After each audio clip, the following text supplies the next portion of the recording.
தினமணி நேயர்களுக்கு வணக்கம். நாம் இன்று பேச இருப்பது ஒரு சமூகம் சார்ந்த ஒரு விஷயம். சமூகம் சார்ந்த விஷயங்களில் அவ்வப்போது சில பொருட்கள் விவாதத்திற்குரிய ஒன்றாக மாறும். அந்த அடிப்படையில் சமீபத்தில் தூய்மை பணியாளராக இருக்கக்கூடிய திருமதி பத்மா அவர்களுக்கு கிடைக்கக்கூடிய தொடர் பாராட்டுகள், அந்த பாராட்டில் அவருக்குரிய உடையோடு சென்று, அந்த சீருடையோடு சென்று பங்கேற்பது குறித்து பல விமர்சனங்கள் வைக்கப்படுகிறது. அந்த விமர்சனங்கள் எல்லாம் சரிதானா என்பதை விளக்குகின்ற பதிவாக இந்த வீடியோ அமைகிறது.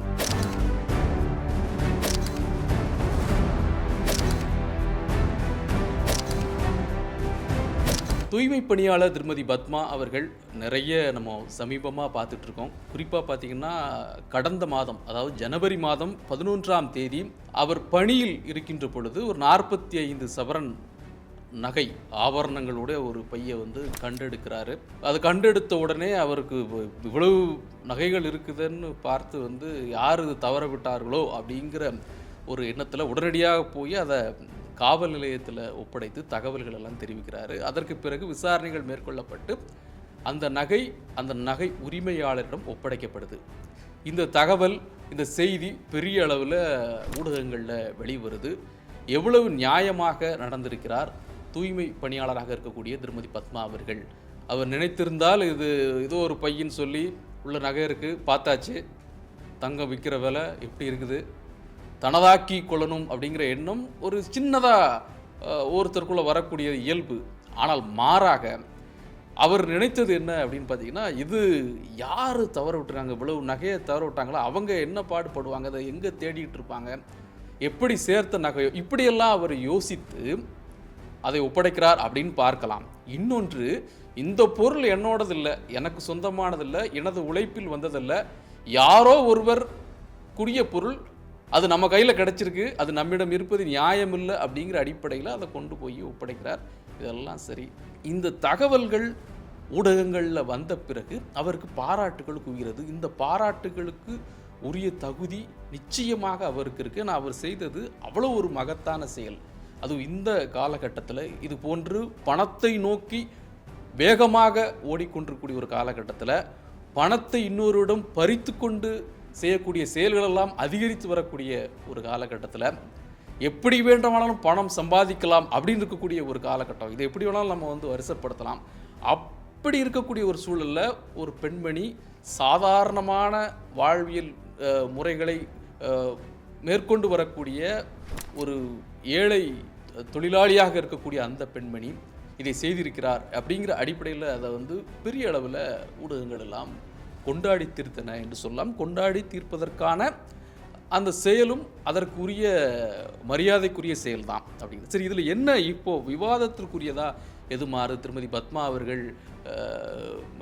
அவர்களுக்கு மேலேயோ அல்லது அதை பாராட்டுவர் மேலேயோ என்ன பிரச்சனை அப்படின்னு பார்த்தா, ஒரு விஷயம் பெரிய அளவில் விவாதமாக மாறின இடம் திரு ரஜினிகாந்த் அவர் வீட்டிற்கு அழைத்து பாராட்டும் போது ஏற்பட்டக்கூடிய அந்த செய்தி தான். என்ன அப்படின்னா, அவர் நேரடியாக வீட்டிற்கு அழைத்து அவர் பாராட்டுறாரு. அந்த ஃபோட்டோக்களெல்லாம் நீங்கள் பார்க்கணும்.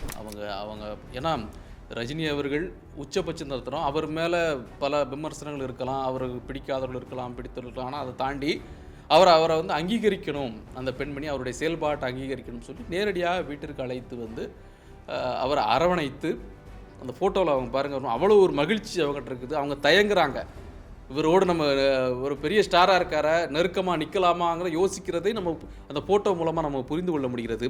ஆனாலும் கூட அவர் ஒரு ஆசீர்வாதத்தோடு பக்கத்தில் போய் நிற்கிறார். அவருக்கு ஒரு தங்க சங்கிலியை பரிசீலிக்கிறார், பாராட்டு தெரிவிக்கிறார். இதெல்லாம் செய்திகள் வெளியே வருது. அதுக்கப்புறம் தான் பிரச்சனை வருது. என்னன்னா, இவரை போய் சந்திக்கின்ற பொழுது அந்த சீருடையுடன், தூய்மை பணியாளருக்குரிய சீருடையுடன் போய் தான் அதை சந்திக்கணுமா என்ற ஒரு கேள்வி. தூய்மை பணியாளர் சீருடையோடு தான் திரு ரஜினிகாந்த் வர சொன்னாரா, அப்படி தான் அந்த அங்கீகாரம் பண்ணணுமா அப்படின்னு சொல்லி இருவேறு விவாதங்கள். உண்மையிலே பார்த்தீங்கன்னு இருந்துச்சுன்னா, அந்த ரஜினி அவர்களை பொறுத்தவரை நிச்சயமாக நீங்கள் அந்த சீருடையோடு வரணும் அப்படிங்கிறதுல அவர் நிச்சயமாக சொல்லியிருக்க மாட்டார். அவர்கள் விரும்பி வருகிறார்கள், இந்த சீருடை தான், இதோடு போனால் தான் சரியாக இருக்குன்னு நினச்சி அவங்க வர்றாங்க. இது மட்டும் இல்லை, அவர்கள் எந்த இடத்திலெல்லாம் அவருக்கு பாராட்டு கிடைக்கிறதோ அந்த பாராட்டு நடந்த ஒவ்வொரு இடத்திற்கும் அதே சீருடையோடு அவர் சென்று அந்த பரிசையும் பாராட்டையும் பெற்றிருக்கிறார். இன்னும் ஒருபடி மேலே போய் திரைத்துறையில் இருக்கக்கூடிய ஒரு இயக்குனர் இப்போதான் திடீர்னு பெரிய அளவில் வள்ளல்கள் தெரிகிறாங்க. பெரு வள்ளல்கள்லாம் இப்போ தான் வந்து வெளிச்சத்துக்கு வர்றாங்க. ஏன் அந்த சீருடையோடு தான் அந்த பரிசை கொடுக்கணுமா என்றது போன்ற ஒரு பதிவெல்லாம் வந்து பார்க்க முடியுது. அதற்கு எதிர்வினையும் வந்தது. இதற்கு பதில் சொல்லும் விதமாக திருமதி பத்மா அவர்களும் அவருடைய கணவரும் கூட அவர் பதிலளித்திருந்தாங்க. அந்த வீடியோவை நம்ம பார்க்க முடிந்தது.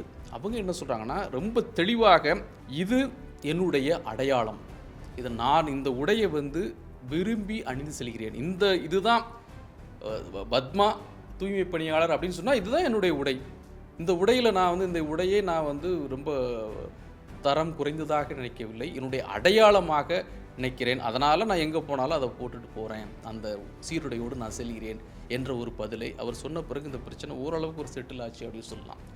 ரொம்ப தெளிவான பதில் அப்படின்னு நம்ம இதை பார்க்க வேண்டியிருக்குது. ஏன்னா ஒரு உடையை பார்க்கின்ற விதத்தில் வெவ்வேறு விதமாக நம்ம சொல்கிறோம்ல, நவநாகரிகமான உடைகளை பெண்கள் அணிந்து செல்லும்போது கூட நிறைய விமர்சனங்கள் வருது. பட் ஆனால் அதை அணிந்து செல்பவர்கள் அவர்களுக்கு அது பொருத்தமாக இருக்குன்னு நினைக்கிறாங்க. இன்னொன்று, வசதியாக அந்த உடை தனக்கு இருக்குன்னு நினைக்கிறாங்க. வெளியிருந்து பார்க்கிறவர்கள், மூன்றாவதாக பார்க்கக்கூடியவர்கள் அல்லது வேறு நபர்கள் அந்த உடையில் சில விமர்சனங்களை படுறாங்க. ஆனால் அவர்களை பொறுத்தளவு அது மிக சரியான உடையாக இருக்குது அப்படின்னு தான் நம்ம பார்க்கணும். இன்னொன்று, ஒரு வேலை, அந்த வேலைக்கு வந்து ஒரு சீருடை வழங்கப்படுகிறது. அந்த சீருடை தான் ஒரு மிகப்பெரிய அடையாளமாக மாறுது. நீங்கள் வந்து ஓட்டுநராகட்டும், நடத்துனராகட்டும், தொழிற்சாலைகளில் வேலை செய்யக்கூடிய தொழிலாளர்களாகட்டும், எல்லோருக்குமே ஒரு சீருடை. நம்ம பள்ளிகளில் எடுத்துக்கிடுவோம் மாணவியர்களுக்கு அப்படின்னா அதை அடையாளப்படுத்துறது இவர்கள் மாணவர்கள், மாணவியர் எப்படின்னு அடையாளப்படுத்துறது அந்த சீருடை தான். அப்போ இது எந்த இடத்துல நமக்கு வித்தியாசமாகுது அப்படின்னு சொன்னால், ஒரு தூய்மை பணியாளர்னு இருக்கக்கூடியவரை ஏன் நீங்கள் அதே அடையாளத்தோட திருப்ப வந்து உட்காந்து அவங்கள வந்து அடையாளப்படுத்துகிறீங்க அந்த உடையோடு அப்படிங்கிறது தான் கேள்வியாக இருக்குது. ஆனால் அதுவல்ல. திரு மு.க. ஸ்டாலின் அவர்களை சந்திக்க போகிறாங்க, பாராட்டுகளை பெறுகிறார். அவர் ₹1,00,000 பரிசு வழங்குறாரு, பாராட்டுறாரு, அதே உடையோடு தான் இருக்கிறார். திரு பார்த்திபன் அவர்கள் கல்லூரி விழாவில் அழைத்து வந்து அவர்களுக்கு பாராட்டு கொடுக்கறது. அப்போது கூட திரு பார்த்திபன் நடிகர் இயக்குனர் பார்த்திபன் என்ன சொல்கிறாரு, ஒரு புதிய புடவை ஒன்றை வாங்கி கொடுத்து இதை நீங்கள் கட்டி கொண்டு இந்த மேடைக்கு வரணும்னு சொல்கிறாரு. அவங்க மறுக்கிறாங்க. இல்லை சார், நான் அந்த நீங்கள் கொடுத்த புடவை இருக்கட்டும், நான் வைத்துக்கொள்கிறேன், ஆனால் இதை அணிந்துட்டு நான் அங்கே வர மாட்டேன், நான் என்னுடைய சீருடையோடு தான் வருவேன்னு சொல்லி அவங்க அதே அந்த கல்லூரி விழாவில் போய் அதை கலந்து கொள்கிறார்கள். அவர்கிட்ட திரு பார்த்திபன் அவர்கள் திருமதி பத்மாட்ட வந்து ஆசீர்வாதம் வாங்குறாரு. நீங்கள் பெரிய வேலை பண்ணியிருக்கீங்க, பெரிய செயற்கரிய செயல் செய்திருக்கிறீங்கன்னு சொல்லி ஆசீர்வாதம் வாங்குறாரு. அப்போ அங்கேயும் அவங்க மறுக்கிறாங்க.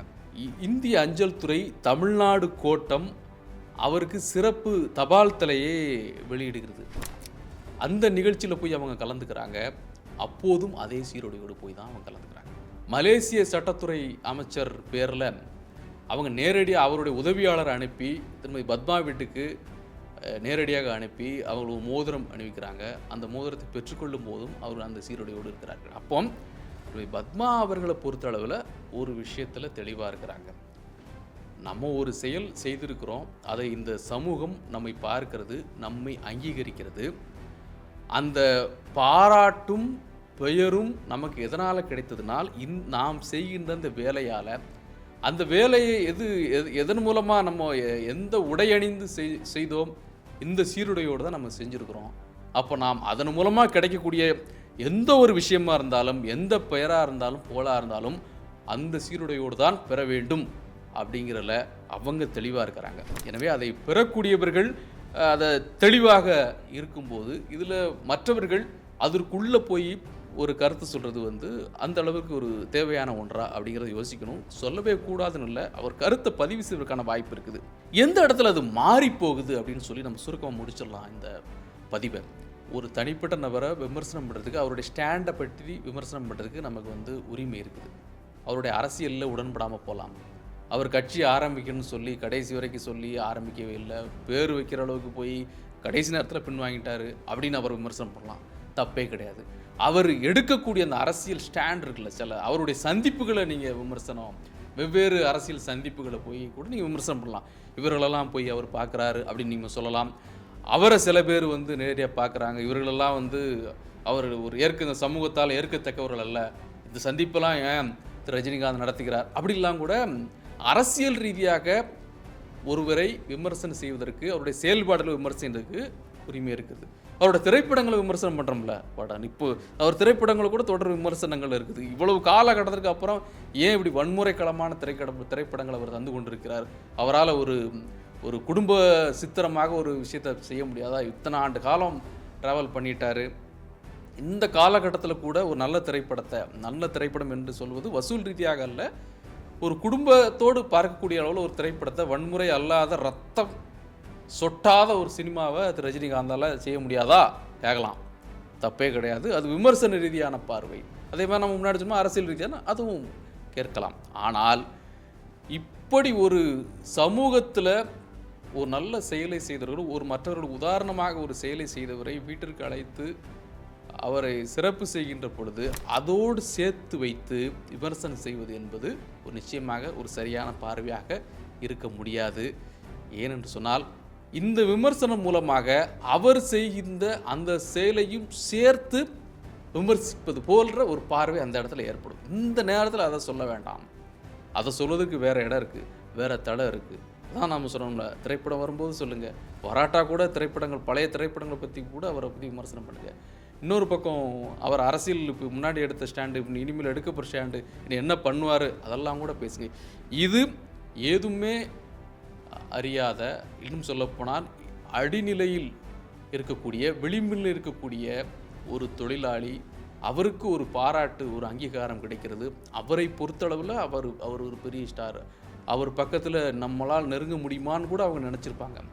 அப்போ பெரிய ஒரு அதெல்லாம் நம்ம விமர்சனம் வேறு. இப்போ அவர்களை பொறுத்தளவில் அது ஒரு மிகப்பெரிய ஒரு பாக்கியமாக அவர்கள் நினைத்திருக்கக்கூடும். இந்த அங்கீகாரத்தை நம்ம கிடைச்சிருக்குன்னு அவங்க நினச்சிருக்கிறாங்க, அந்த உடையோடு வாங்கியிருக்காங்க. இந்த அடிப்படையில் தான் ரொம்ப எளிமையாக பார்க்கணுமே தவிர, மிகப்பெரிய ஆராய்ச்சிக்கு, உடை ஆராய்ச்சிக்கு இந்த இடத்தில் தேவை இல்லை என்பதுதான் நம்முடைய பார்வையாக இருக்கிறது. மீண்டும் சந்திப்போம். நன்றி.